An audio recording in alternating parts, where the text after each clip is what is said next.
Ahoy hoy! Welcome to Staring into the Abyss. I'm your host, Richard Gerlach. With me, as always, catching those crabs is Matt Brandenburg.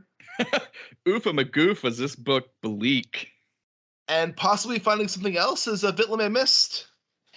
You don't want to stare into the ocean, guys. It's just not good.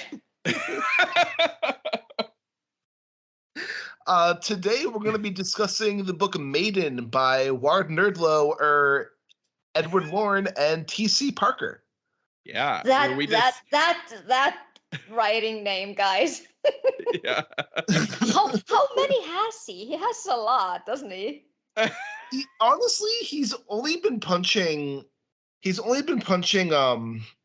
publishing under Ward Nerdlo, but I think he has a couple other names too. Then he has names we don't even know about, apparently. Did you say publishing or punching?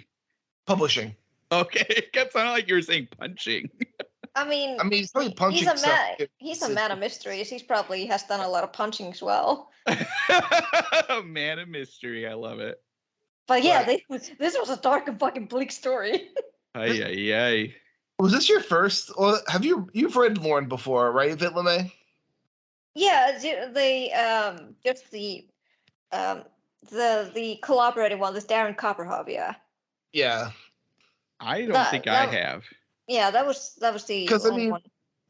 Ed's stuff is bleak. It's usually very bleak. He did say that when we had them on.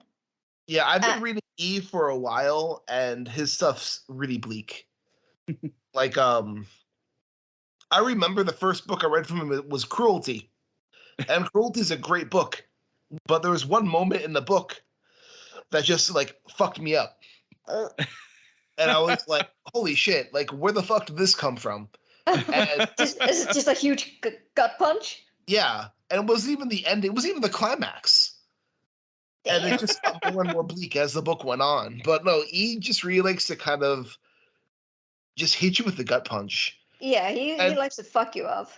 He also writes very uncomfortable scenes. Oh, yeah. Yeah. I didn't really get a feel of it when we were reading the Avast story with Darren Copperhob. I didn't really get a feel of any uncomfortableness, because that story is it's supposed to be a fun story, like full of whimsy and with a sprinkle of horror in it. But this one, that was some uncomfortable shit you were reading, literally. If you want to read something really uncomfortable, you should honestly read E's Bayzen series. That's some of the most uncomfortable shit you'll ever read. When I'm in a sadomasochistic mood, which I usually am most of the days, I will check it out. But now, especially after reading this, I need to go to my comic store and just get something cuddly. Yeah. He has one book that's about a female serial killer who preys on young boys. Oh. And that scene, and one thing he does in his books is he always has like a gratuitous gay sex scene, because that's kind of like that was his thing. I don't think he does as much anymore. And like there's one scene that he's just describing a rim job happening in detail, and I'm just like, oh, never change. No.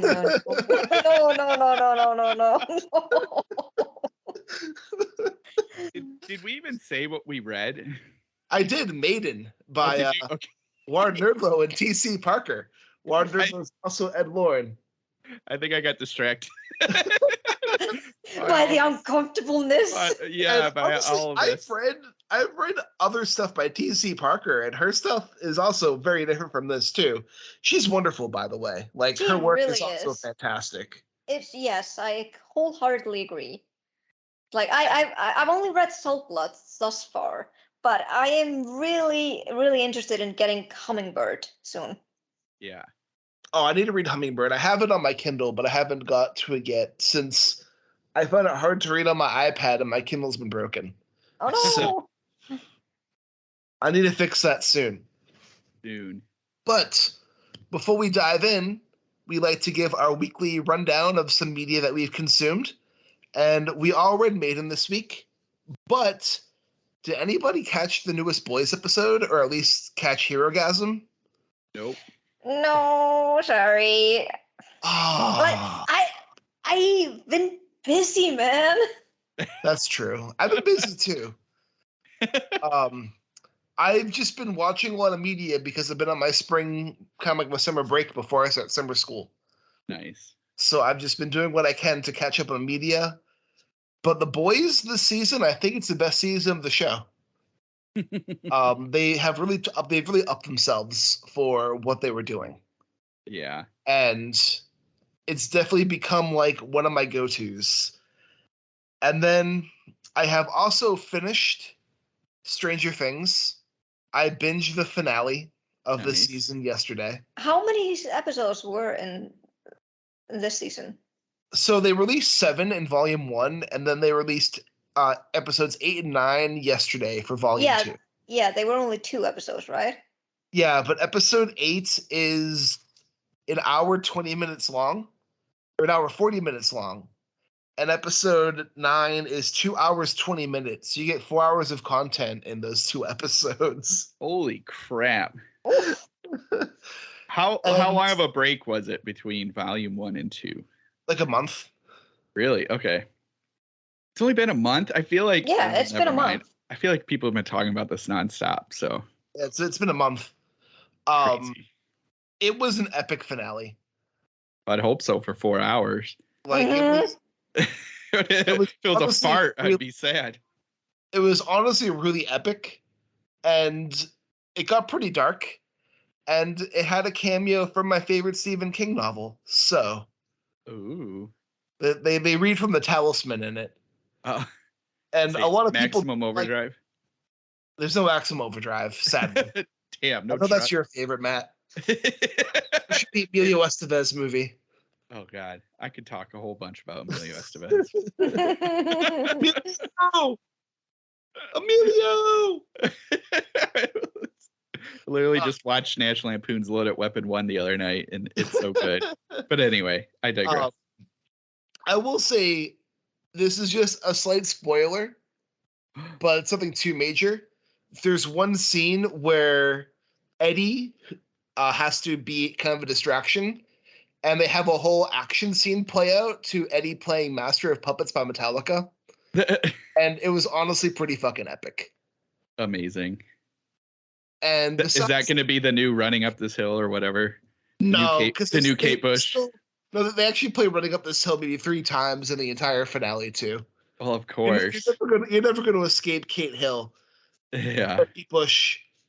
Until we what was her other like really big song that was Wuthering Heights? Yeah, Wuthering Heights. Next season we're gonna get Wuthering Heights. Yeah, or something else that everyone's gonna get obsessed over and be like, I've never heard this before, and you're gonna be like, oh, come on. Anyway, that's my negativity. Well, I mean, honestly, social media has really destroyed like how we consume music. Yeah. And even how we consume media. Like, I'm tired of songs being like written just to become Snapchat sounds, or not Snapchat, TikTok sounds. Yeah. But anyway, I digress. I also finished The House Across the Lake by Riley Sager. Oh, and nice. That book's pretty much like Rear Window kind of meets The Exorcist. Ooh, I like that description. It was junk food for the brain. It was a really good page turner. And when I'm reading Riley Sager, I'm going to try to read a page turner, and I don't want anything deep or like thought-provoking. My brain just goes, feed me entertainment. And if the book does its job and I'm entertained, to me it worked. I don't approach every author like that. Riley Sager's one I've read who I know what they do. Mm-hmm. So I'm like, okay, I know exactly what I'm getting myself into. And I have just started, which I can probably talk about next week, is Tad Williams' Brothers of the Wind. Oh. Which apparently no one's ever heard of Tad Williams anymore. Have you heard of Tad Williams, Matt? I have. I have Dragonbone Chair right behind me. Have you read Dragonbone Chair? Not yet. But I at least have it. Matt, that trilogy is my favorite fantasy trilogy of all time. Well, this is what I've heard. I've heard a ton of great things about him. And so, yeah. It is a fantastic book. I won't nerd out about Memory, Sorrow, and Thorn today, but just know, Matt, the series only gets better as it goes. Yeah. Dragonbone Chair is a great starting, but it gets better. And Brothers of the Wind, which is the book I just got, is actually Inuki, who is the main villain of the Dragonbone Chair. He's the Storm King, the main big bad. He's Sauron, pretty much. Yeah. Brothers of the Wind is how he became the big bad. Oh, nice. It takes place 1,000 years before Dragonbone Chair. And it follows Inuki and his brother Hakatri as they go to slay a dragon, and Excellent. how things aren't actually as they seem. Nice. And it gets a lot more into like the backstory and mythology of the land of Osten Ard. So I'm expecting something heartbreaking because he seems like a pretty normal, heroic person from when this starts. But we shall see how he gets fucked up as it goes. And Sweet. Matt, what about you? Yeah. So I have two things I'll talk about real quick. First, after our fun discussion on Diet Riot regarding Moonfall, I bit the bullet and watched it. And I watched Moonfall too. Did you? This movie is bonkers. Hey, Matt. The moon, it's helping us. Oh, Lord. The biggest takeaway is the fact that everybody in this movie was so nonplussed about the moon crashing into Earth. Everybody had their personal traumas, however cheesy they may be, because they were all very cheesy traumas. And none of them were focusing on the fact that, oh, hey, this moon is coming down to Earth and is going to crash and destroy it. Everyone's just like, oh yeah, it at one point they're like, well, we need to get up to the moon fast, and then they go, well, it's been 3 days and we're just now getting ready, and I'm like, what just happened for 3 days? If the moon is coming down fast, it seems the Earth would not be ready normal, but nobody cared, and everybody's like, well, we'll just hide and that'll be fine. And it's like, even if you're hiding and the moon, like, the moon is crashing to Earth. Matt. Yep. Yes. Matt. You're part of the moon now. I know. We got great things to do. Oh God, and what's his name? Well, what is it? It's not Robert Will. Who's Wilson? Which Wilson is this? Who's the Patrick Wilson? Patrick Wilson? That's it. Patrick Wilson is doing his best Chris Pratt impression throughout this whole movie, and Halle Berry just is as deadpanned as possible. Like, I don't even think she realized she was in this movie, and she's a great actress, but everything was delivered so stone-faced and bored that it was just like, what is happening? Does she not realize she's here in this movie? And it's maybe he just disassociated. Yeah, she was like, this is just a paycheck. It's Roland Emmerich. Honestly, I think it was probably just a paycheck. Yeah, well, she definitely did that. This movie must have been a lot of fun to act on, though. Yeah. I like how they have like the one Chinese actress who has like 5 lines of dialogue tops. Yeah. Just so they could get into the China market. Yeah. Oh my God. It's just, if you need a dumb, stupid movie to watch that you will laugh and talk about the whole time it's on, this is the movie to watch. It was preferably get really stoned before you watch it. Yeah. Because it really increases the experience. It's just coming from personal experience.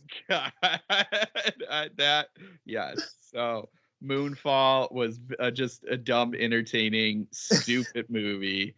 So that one. The other thing I did was I read and finished the latest issue of Vasterian.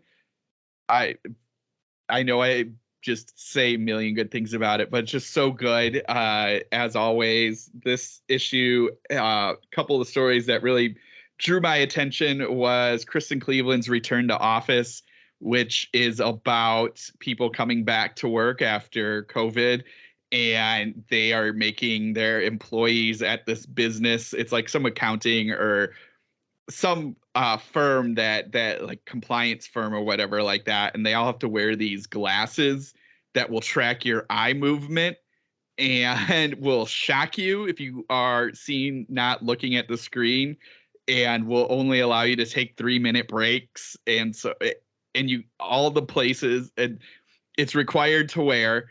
If you quit, no one else is going to hire you, because all these compliance places that you would have experience at are all requiring these glasses. So it's just that like horror of office, which is obviously a Thomas Ligotti trope and is a great one. So that was really disturbing, and see some people were like, man, this stuff is really happening, which is even more terrifying. And the other one, Straw World by Eric McHatton, which is second person narrative. So they're talking to you as you go through this artist installation where people are, or there's like these scarecrows that are done up very much like humans, and you're kind of progressing through these different stories of tragedy and horrible things. And as it's going, the narrator is telling you like to imagine these scarecrow people are your mom and your dad and your kid or you. And then you're slowly realizing like the author is telling you like, oh, this world is in your head. You can't stop thinking about these things. So it was really disturbing and done so well. It was just awesome. The other one that I really dug was Disattraction Now Open Till Late by Kyla Lee Ward. And that was about haunted house. And the people coming into the haunted house just so happen to not be normal people. And they might just be a little bit of like these weird monster things. But the only people who can see these monsters are the people working at the haunted house. And slowly they're taking over the world, these monster things. And so the only option they have is to work in this haunted house until the end of the day, and so or like all night. And that was just a really great one. So like, if you haven't subscribed to Vasterian, get on there and do that. It comes out twice a year. I get the paperback version of it. It's got beautiful artwork in there every time, and there's just awesome stories in there. Yeah, I had a blast. I like burned right through that, and which doesn't help then when I jumped into Maiden. So I had like this week of really bleak stuff. Vasterian's one of the best literary journals out there. It is, it's such a fantastic piece of work. Yes. So I'm always happy when it comes in. No matter what I'm reading, I'll put it down and jump right into Vasterian when I get it. So one of my goals is to get a story published in Vasterian. Like, that'd be awesome. I mean, they're open now. So they are. I just don't have anything that's Ligotian ready to ship to me yet, so. Yeah. If you can get the essays in here too, the nonfiction, I should say. I never really call those out, but those are always really cool. Either looks at Ligotti stories, or like there's an look at Machin's Great God Pan, and so there's always like these really cool nonfiction stuff in there too. Oh, and I think we literally just lost Rich. So I'm done. Bitmay, what have you read this week or looked or watched this week? Oh, so really little. I'm not even kidding. Just I've been like focusing on trying to edit book 4 of my Nocturnal series, and yeah, I only managed to read this book. I wanted to finish the Phlebotomist, but like because I was still in that kind of angry hat space, yeah, I just was not in the mood to listen to it while I was at work. So I just understandable. So I was just kind of just focusing on like podcasts, and I have 2 podcasts that I can at least recommend. Nice. They're really interesting. One of my favorites, and you probably know about that one, is called Lore. Yes. By Aaron Mahnke. It's just it's so nice to listen to. He has a really nice voice. Just it's really calm, and he's just this really great storyteller. And just having that piano play in the background is it's soothing. Yeah. Even though the stuff that he sometimes is telling us about is bleak as fuck. Yeah. But it's just, the piano makes it all better. You're like, I'm feeling like I'm in a theater, and I'm just looking at a story. It's bleak as fuck, but no, just listen to the piano. It's fine. Yeah. It's fine. Yeah. And the other one was actually through Aaron Mahnke, because he's the executive producer of that podcast, and it's called American Shadows. Yeah, and you were talking about that. Yeah, and it's just about, that showcases a little bit of dark history in the United States, and just some of the things that I, for example, didn't really know about, that wasn't covered in my history classes. There's a lot. Yeah, and there's a lot of them, and that probably wasn't the best podcast to listen to, because it got my blood boiling again, because there were so many things. I was like, guys, what the fuck?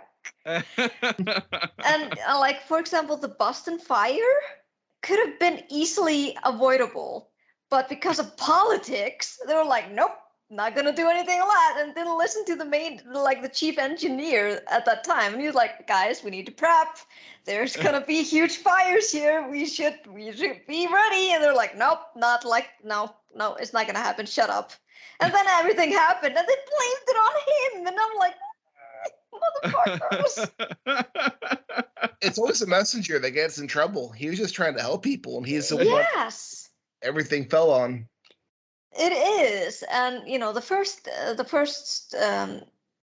episode of that podcast that I listened to was about the Radium Girls, and have you guys heard about that one? No. The Radium Girls? Yeah. Oh yeah.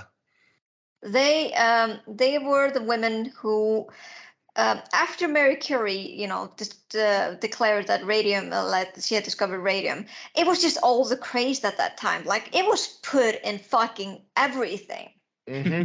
Like, there was radium milk, for example, and they was encouraged as a health drink. And just, and they put it in toothpastes to get that glowing smile, And, they put it in candy for the kids to have at Halloween, glowing candy. Well, that's fun, right? And they had they had not had the insight to actually check if radium was super fucking dangerous.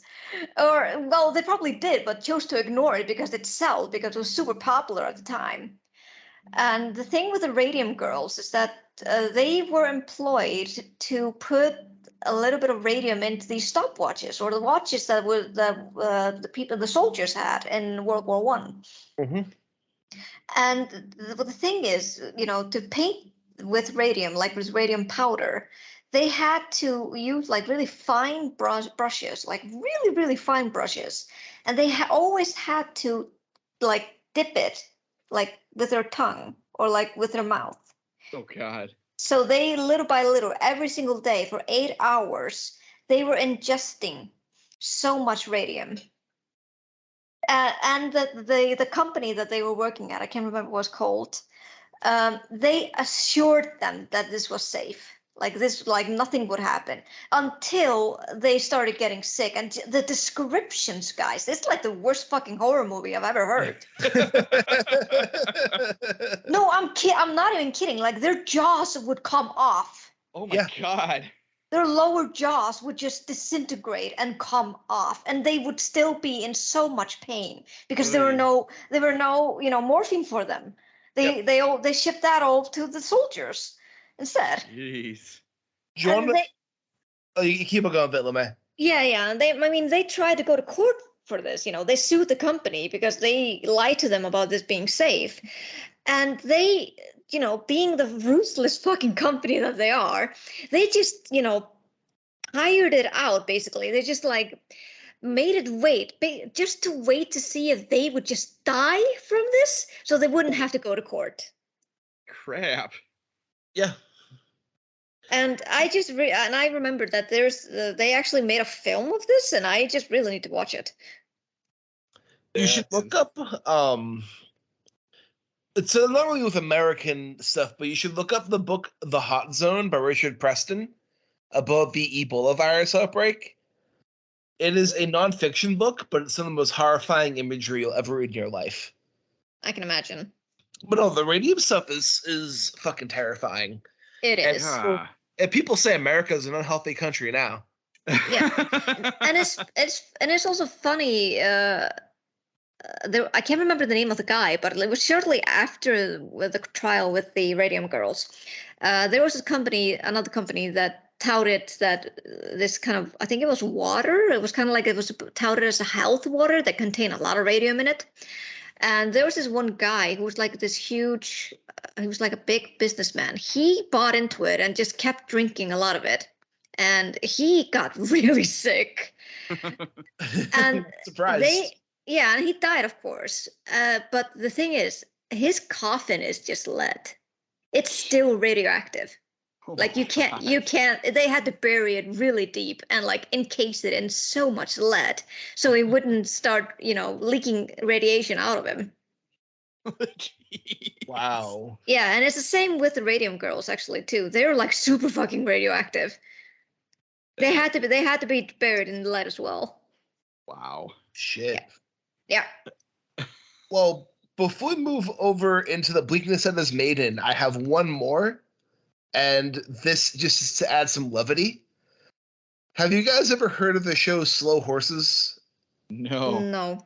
So it is a spy drama exclusively to Apple TV, the network I forget is part of my phone plan, but it's part of my phone plan. So like I have Apple TV through my phone subscription, and I always forget I have it until I realize I have it. And I decided to watch Slow Horses, which is a spy show starring Gary Oldman. And Gary Oldman's character, so the concept of the show is it takes place in an MI5 branch that they call the Slow House.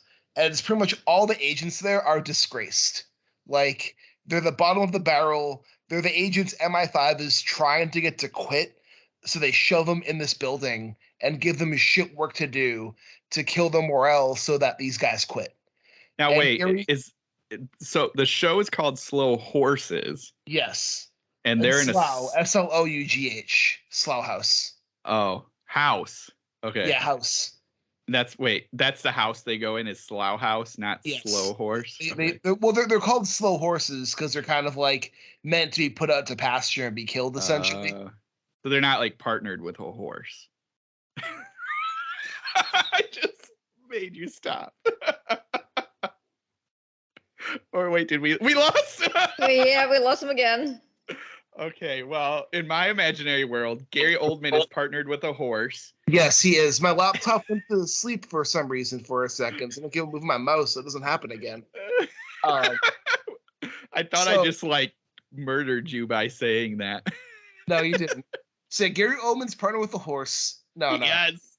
His character is like the leader of this group, and he is pretty much an alcoholic, super disheveled.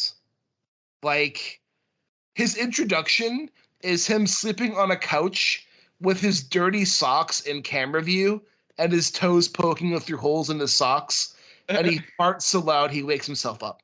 Nice. Hey, that happens to the best of us. And the show's pretty much the group is investigating into an extreme far right-wing journalist. And it's meant to be a dead-end investigation, but it ends up tying into a British white nationalist group who has kidnapped a Pakistani British kid and is going to cut off his head if for the British public to see, to put their message across.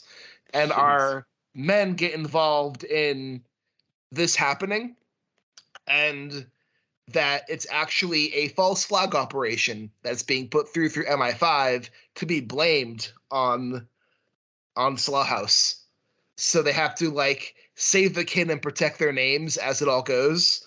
And Gary Oldman is just a crotchety man the entire fucking time. Like, his motivational speech is like he gets everyone together and he's just like, gentlemen, working with you has been the lowest point of my disappointing career. All right, let's get to it. They just leave. Nice.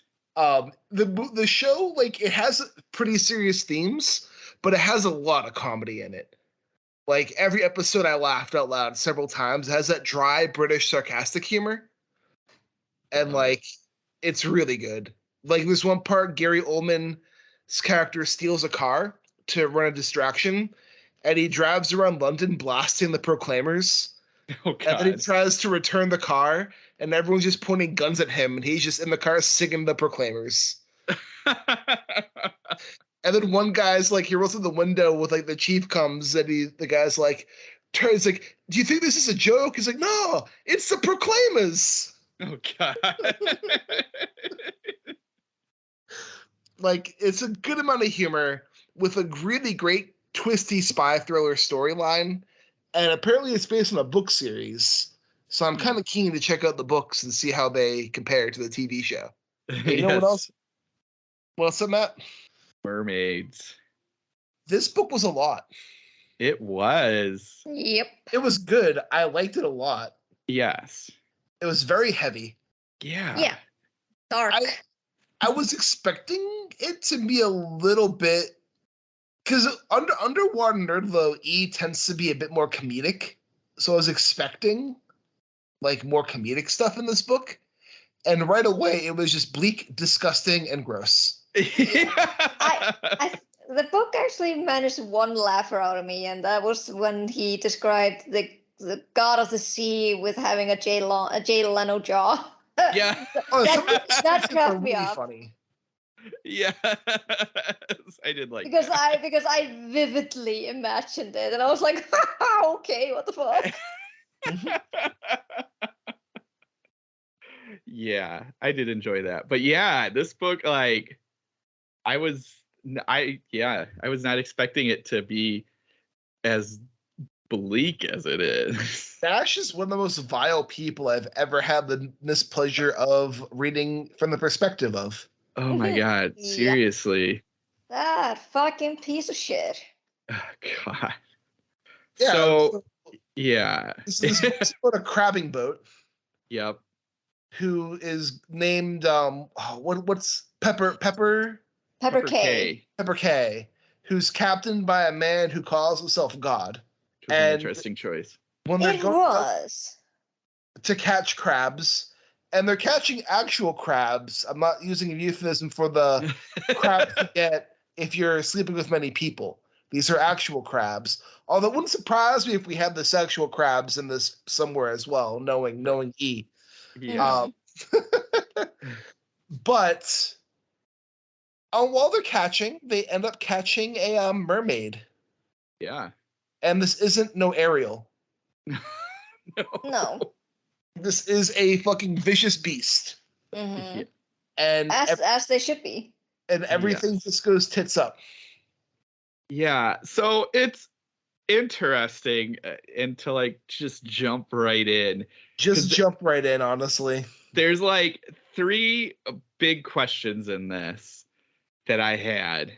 First question is, it seemed like God was going, like, of course they were going for crabs, but it seemed like he was going for something, to catch something else. Like, I'm pretty sure he wanted to catch something bigger than crabs. You think so? Because he did act shocked when he caught that mermaid. Well, so it's kind of like the dog chasing the car, right? Yeah. It's like, what is it going to do when it actually catches it? Like, you can't aspire to like do something bigger than you're doing, right? Yeah. But once you get it, like, what do you do next? Yeah. And I don't think he expected there to be mermaids. Yeah. I think he was just trying to find the next thing to give him the leg up after the crabbing, you know? Mm-hmm. Yeah, because he really needed the money. Yeah.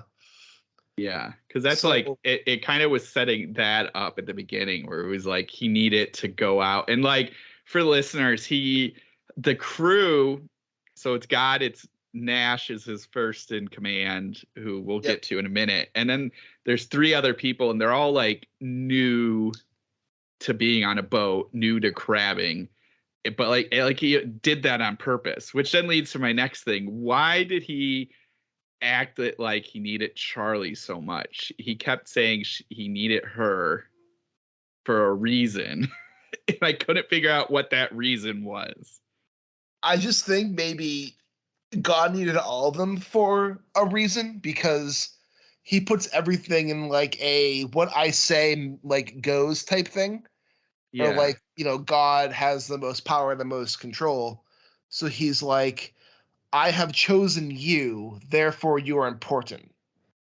Okay, I see. So there wasn't like, because it felt like, at least to me, when I was reading, especially kind of at the beginning when he was talking about all of them, it seemed like there was like she had some connection to him, and maybe he did, and we just didn't get it. But like there was something there that he needed, specifically her.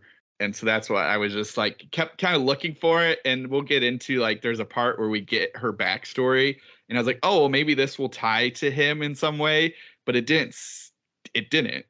At least it didn't seem like that to me. So it felt just, it kept kind of like, I kept looking for that. And then I guess the other thing is like, so the boat's alive?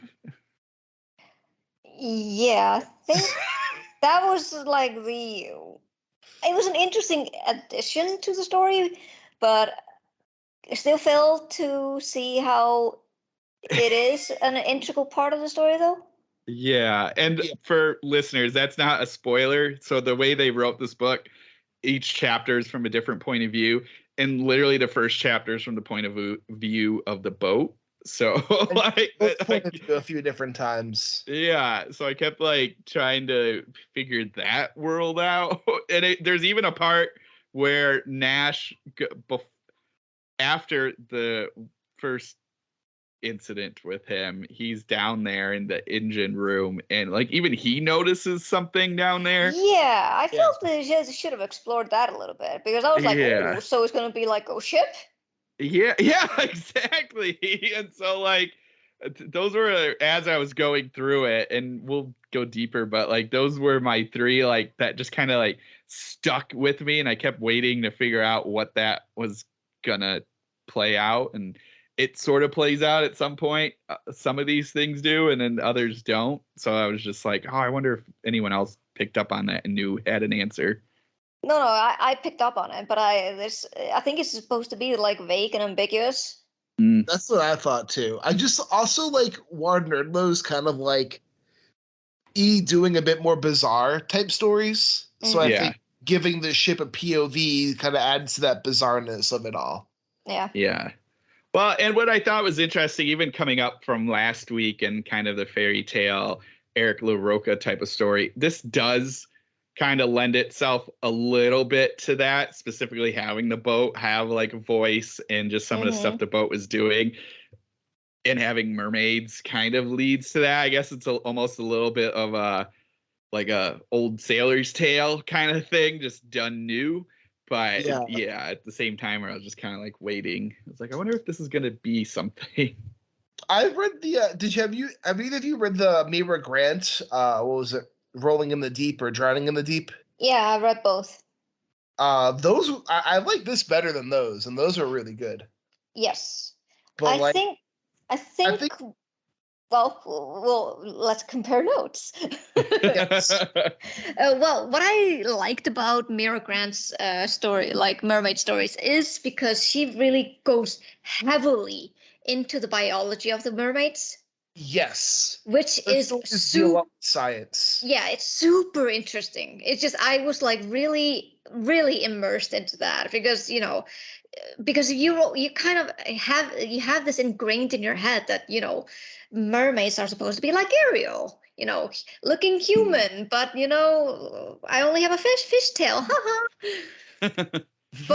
but with her mermaids, they were just so creepy, and they had like their own civilization, they had their own language, like their biology was completely whack.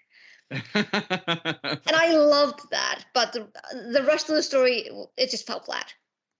Yeah, I mean, again, her character, I feel this has better characterization than her stories did. Oh, much better. Although I will say she did do a really good job for like autistic representation in her stories. I thought she could have done better. She could have. But I think it was better than what I've seen in the past. Yeah, But I mean, yeah, if you're comparing it to that. I feel she's too focused on the science. Yes. Whereas this is more focused on the narrative and the characters. Yes. Yeah. If we want to compare like how well an autistic perspective was done, like Kill Shelter was done amazingly. Oh, the Low Kill Shelter Yeah. is honestly one of the best books I've had to read for this podcast. That was such a great read. Yeah. And it had like great autistic representation. Yeah. So when you're comparing that to Mirror Grounds, you're like, you could have done better. but like you said, it was really heavily concentrated on the science instead. And that's most of her stuff is she focuses more on the science. Yeah. But this one, like you said, this Maiden has like characterization just dripping from it. Yeah. And that's what E does best. And Parker does really good as well as characterization. Oh, yes. Yes, she's really good at characterization. Like, especially if you guys have read Salt Blood, you can see that it's oozing from there. Her ability to write characters, it oozes from there. Yeah. I mean, definitely in this, you know all of these characters really well. And even the mermaids, we don't get much on them, but you know enough to know about them. So I definitely saw that in this. I like how we get introduced to Nash pretty much right away and how vile he is, like right away. Mm-hmm. Oh God. Yeah, this guy. The minute he referred to Charlie as Gash, I was like, oh God. I hope you die. I hope you die so bad. Yeah, that was tough. And that like went through the whole book, which is tricky considering his name is Nash and it's literally one letter different and that's what he uses. Yeah. But yeah, Nash is like I said, our first in command under God, and he is not a good person. Nope, not at all. He's like a vile piece of shit. Yeah, and he's just like gross. So gross. Like on top of like, we get introduced to him in an alley, basically masturbating and planning on like raping Charlie, and it's just like this really gross, obviously stuff. But then you're like, the descriptions of him like not bathing and just smelling like just gross and just you're just like, okay, this dude is just not good. And it's just so crazy like that through like, and I guess God justifies it by saying like, well, if you have a good first in command, then everyone will listen. But at the same time, it's just like he's on the last stretch, so you can see that. You're like, and you kind of are reprimanding God for like, you should have let him go like 8 years ago, because you know what he has done. You are aware of that he's done a lot of horrible things, but you let it pass just for the sake of having a good command. You can always find another good command. Yeah, so exactly, and like we sort of get the like his like he kind of saved Nash and kept him, but at the same time, it's like, yeah, not worth justifying. Which I think is interesting choice to give the captain's name God, like. Just like his explanation, at least in the story, is like, well, on the boat, I'm God, and you have to listen to me. Everything I tell you, you have to do. But it's still like for the narrative, it's very interesting that was the choice to name him that. He has 3 commandments, though. Yeah. Yeah. I still find it kind of interesting though, because he, like you said, he's like, here I'm God, and you will obey me. But then you're just like, well, shouldn't Nash obey you then? Yeah, exactly. Because he doesn't give a fuck. No. Certainly doesn't give a fuck at what he did to God. Serious. Oh yeah, gosh. Like as soon as that happened, like as soon as he was like, well, I'm gonna go in the water, I'm like, dude, you're an idiot. Yeah. I was like, yeah, you die. Yeah. You did. Yeah. And that I think that's like the biggest thing we keep like the story, while there are mermaids in this and they're monstrous creatures. Our main bad guy is Nash. He he controls. He does some nasty stuff. He really does, and it's just I don't know. I don't know about you guys, but I felt like because this is a horror story, and you know what's gonna happen in the horror story. Yeah, I felt like his death was not justifiable enough. I agree. I wanted the mermaids to swarm him and rip him limb Yes. from limb. Yeah, I was waiting for that too. I felt like everything, especially when he was like had his arms like spread open like Jesus on the cross, and I'm like, nope, nope, nope, nope. yeah, Do definitely. not give him that kind of death. Exactly. Especially with just considering how everyone else, all the stuff that happens to everyone else, you kind of want something more that happened to him, and it felt a little. I don't know. It did. Oh wait, sorry, that was funky. Can you hear me? Okay. Yes. Okay, my computer just like went in and out of like sleep mode like 4 different times. Yeah. Yeah. I don't know what's going on with it today. We were just saying that me and Matt, we agree on the fact that Nash's death should have been more horrible. Oh, I thought you were talking about God. No. I was like, because his death is kind of anticlimactic. Yeah. But I mean, like, yeah. Nash's should have been gratuitous. Yes, exactly. That's what I was saying. Like the mermaid should have swarmed him and like ripped him limb from limb, and it should have been like done in very graphic details. Yes. It like we should have like we got We should have got like the mermaid should have at least bit his dick off or something like that. Yeah. Because they alluded it to him with Jordan wanting to do that. Yeah, they should have. It also alluded to him wanting to fuck the mermaid. Oh yeah. I mean, like he almost did. Yeah. It would have been really funny if he tried to shove it in the mermaid's mouth and the mermaid bit it off. Yes. Yeah, and that was like the thing is like we like trying to describe it because we get a little bit of him in the wheelhouse sort of going insane, realizing that he can't, this is it. But yeah, I would have liked more of that like slow loss of his control and then have like a gratuitous death scene. Like he did it for all of the over, not to use the word control again, but for all the control he sort of takes over on that ship, it would have been nice to see him lose it just as much. And instead it's, which the one thing I did like about this is nobody's safe. Yeah. It's like just that was heartbreaking. Yes. And it was a bit unexpected. I mean, honestly, like I kind of saw the God thing, but the rest of them I kind of didn't think would happen the way it happened. So yeah, I was like, oh, all right, this is happening. Like, especially with Charlie, because like we get such a buildup of everything and how who she is and how strong she is throughout the whole story, just to have it happen the way it happened. I was like, oh, what? Yeah, I was super bummed out. I was like, no, not Charlie. But she died a hero though. Like she was kind of like repenting for what she failed to do in her past by saving Jordan. Yeah. Yeah. Honestly, she tried. Yeah. She did her best. Yeah, she really did. But I love the fact that when he, Nash was trying to assert his dominance by, using the gun.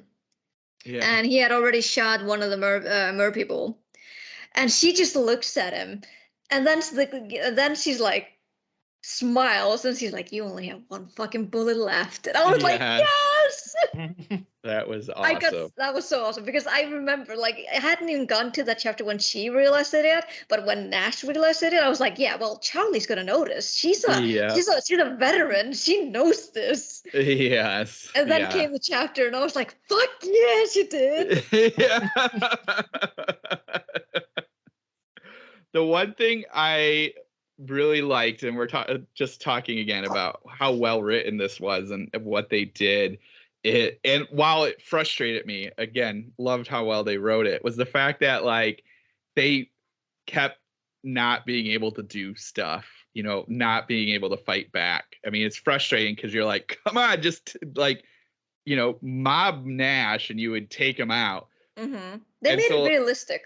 Yeah, exactly, which I think was so awesome. I mean, it's frustrating from a reader's because you want Nash to get taken down, but at the same time, you're like, oh, this is like just the way that suspense and that realistic attitude of like, yeah, you're trapped on a boat.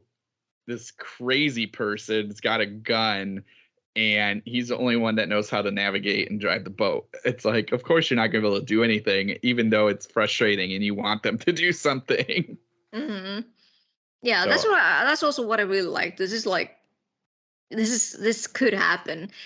Aside from finding mermaids, but you never know. So we haven't explored the sea that much, and I kind of don't want to do that. Yeah.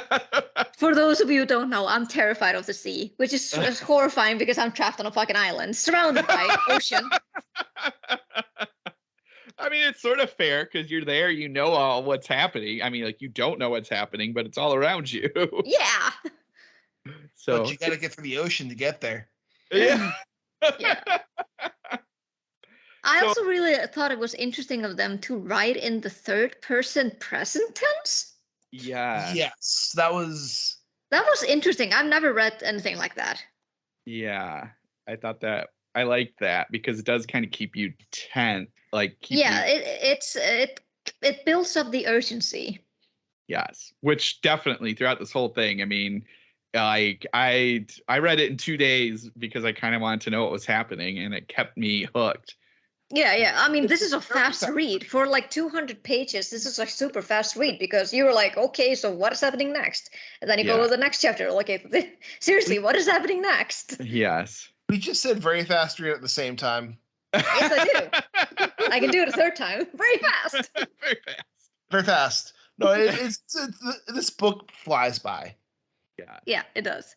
I mean, and they because the great writer's trick that they did is that the short chapters and every chapter end it on a point where you're like, well, fuck, I need to read the next chapter to find out what just happened.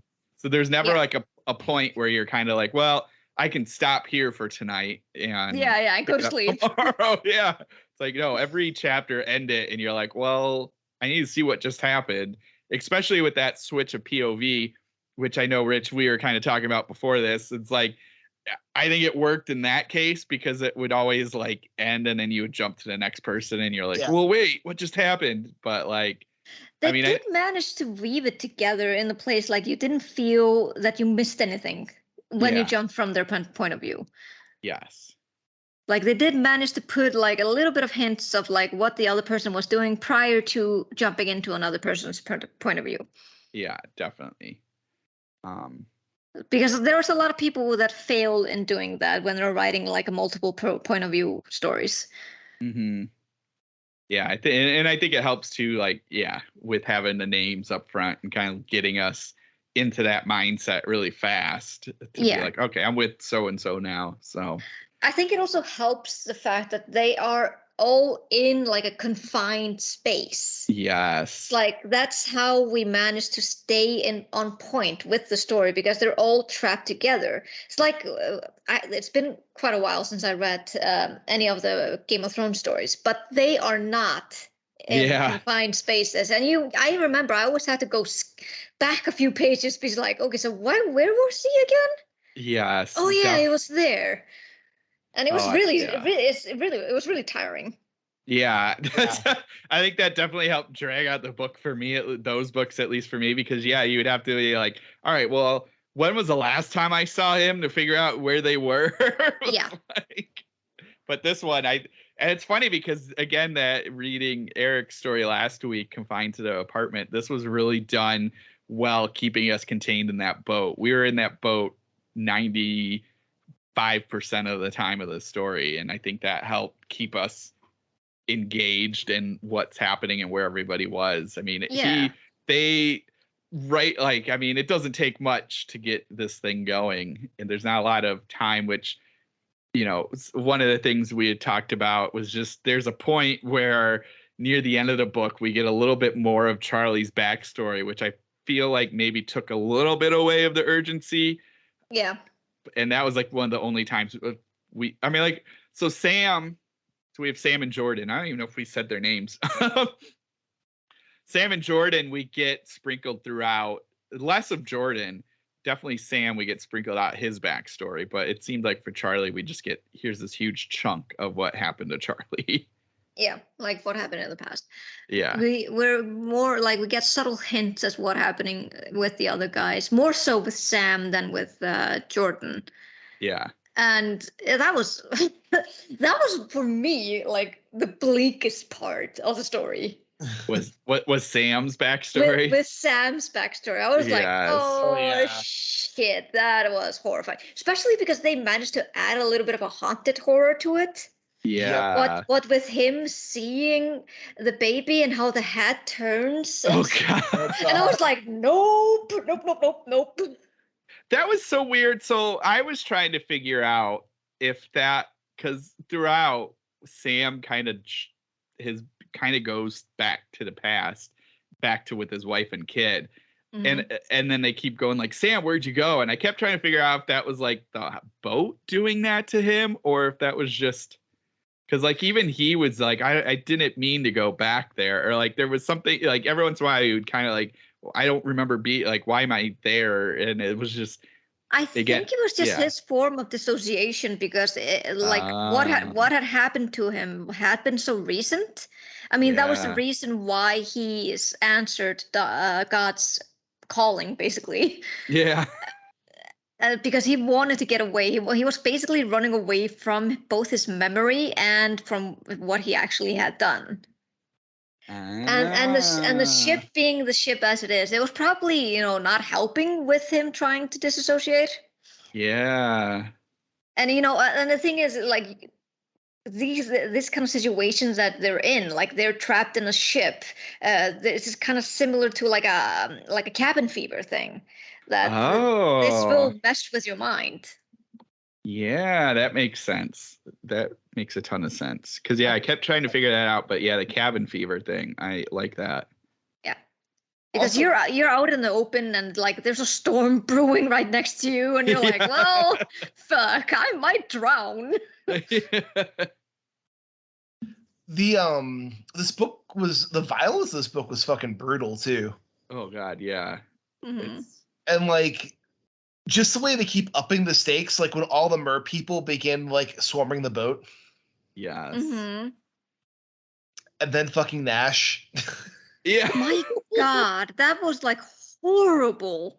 It was. And they active genocide against mer people. Yeah, he just threw like a ton of dynamite into the ocean and just like, hey, let's see how many like fallen remains fall on the deck.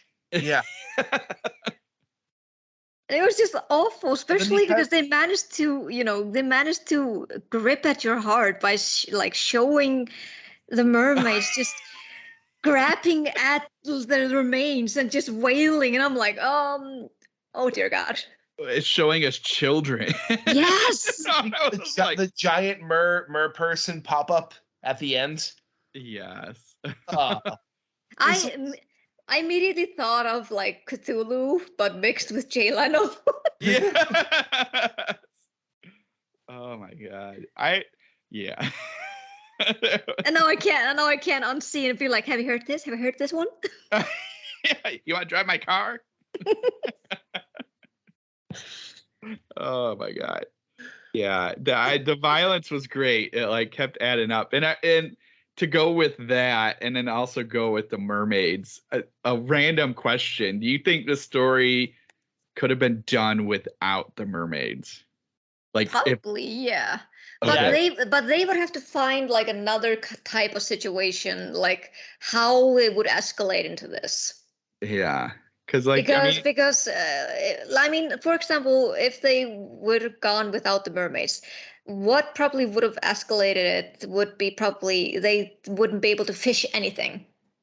Yeah. Well, and and the storm would suddenly like shift and veer towards them instead of staying on course. Yeah, I was just thinking that with the storm, it's interesting. We get like they're going to fish in the Bering Strait. They see a storm's coming. They're gonna kind of steer around it, I think. Yeah. But then, like, you know, they get snow and everything, like, and then the storm sort of just, we don't see much of the storm anymore. So, like, yeah, I guess if the storm would have hit them, and then like say they were stranded, then that could have played with that. So yeah. And they like, and then you know, because if they wanted to keep to the bizarre levels that E is known for, they probably would have kept going with the ship being haunted. yes. Yeah. Yeah. I mean, I know this was a story E had been trying to write for a while. Mm-hmm. I remember when he announced it with a cover like 6 years ago. Oh, really? Nothing came of it. And like it makes sense that he was trying to find a way to do it right, and I think he definitely did it right, teaming up with T.C. Parker. Yeah, but definitely. I remember well, maybe like 5 years ago, 4 years ago, but he had a cover and everything, and then I was super excited to read it, and then it kind of vanished, and then it reappeared again. Speaking of E, have you guys seen his cover for Lady Falls? No. Yes. It is hilarious. Hilarious. It is. Oh man. But no, like honestly, this goes out to like our listeners to the podcast. Like read this book. It is great. It is lots of fun. Yeah. It is gross. It's very gross. Oh yeah. You will definitely feel the same hatred we felt toward Nash. Yes. Kind of want to call him Gash. Get it? Yep. Ah. Yeah, no, definitely or just not name him at all because he doesn't deserve it. Yes. Names are power and he has none. Yes. Because he's fucking dead. Yep. Yeah, he is. But this was a really fun book. I had a great time with it. Yep. Me too. Yeah, I definitely want to read more from them. And like I said, I'm looking forward to check out T.C. Parker's latest, which is Hummingbird. Yes. Yep, T.C. Parker just put out Hummingbird. And then I know E has Lady Falls coming out later this year. Yeah, I need to check that one out just for the cover. And then I think this was one of his more recent releases. He also had The Wizard of Oz, one we talked about before. Yeah. He and Darren are still working on another book from like not that universe, but like with that kind of mashup. Yeah, it's like Gremlins meets something I forget. Yeah. I love that idea. It's gonna be a fun time here in the horror community. Oh yes. And Vitlame, where can listeners get in touch with you? They can get in touch with me on Twitter at VitlameS. And Matt? Twitter at BrandenburgDM. And be sure to follow Abyss, Twitter at Into Staring, and give me a follow with at Rudy53088. Drop us some reviews, drop us some follows, drop us some likes. Let's spread this Abyss around. And this is Richard Gerlach saying, keep staring.